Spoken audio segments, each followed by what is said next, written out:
Okay, now we've got a couple of sheep in the machine, in the holder. We'll show you what happens next. We've got this one here clamped, and we can lift her up. Back end comes out. Then we can do some.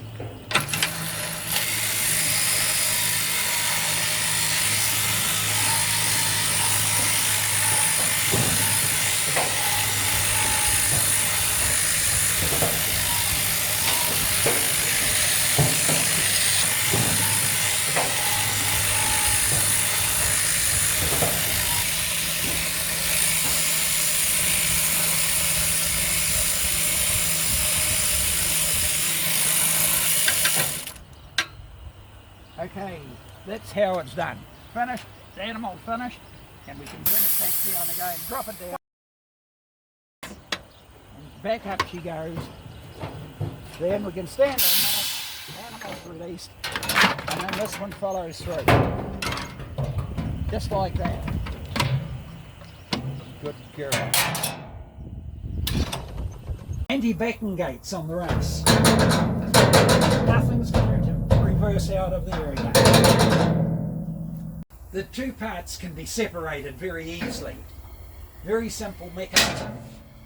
Clip them together and you can have the race running in at an angle, straight on, or you can even get another plate which brings the race in from the other side. This end of the race, a good positive gate and a good positive gate catch. These gates have a mechanism that stops them from jumping open if a sheep barges at it. They're not going to come open at all. And they're well secured here. If a sheep barges at it, they're well hooked in to the frame. This is another view of the clamping action operated by the air electric. Clamped, up comes the clamp for you to do your crutching, and then when you're finished, down it goes. One operation of pushing that opens the front gates and lets the air off the clamp.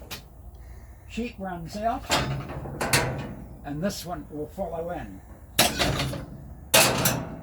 Back again to the start.